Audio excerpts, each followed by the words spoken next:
নমস্কার বন্ধুরা, পূজার হেসেলে তোমাদের সবাইকে স্বাগত। আজ তোমাদের সাথে মাছের মাথা দিয়ে মুগের ডাল রেসিপি শেয়ার করব। তো ভিডিওটা ভালো করে দেখতে থাকো। প্রথমে দেখো, কড়াইতে একটু তেল দিয়ে আমি ডালটাকে ভালো করে ভেজে নেব। ভালো করে লাল লাল করে ভাজতে হবে, নয়তো একটা কাঁচা গন্ধ থেকে যাবে। এরপর আমি পরিমাণ মতো জল দিয়ে ঢাকা দিয়ে সেদ্ধ করে নেব।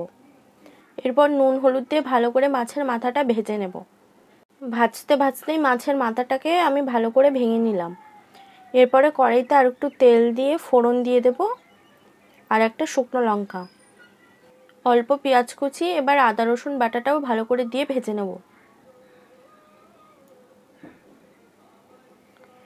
এরপর সেদ্ধ করা ডালটাকে দিয়ে আমি ভালো করে মিশিয়ে নেব। এভাবে মেশাতে মেশাতেই দেখবে এটা ম্যাশ হয়ে গেছে।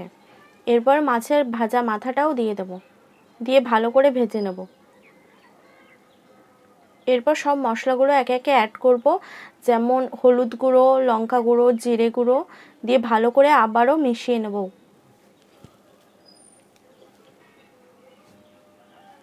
এরপর পরিমাণ মতো জল দিয়ে দেব।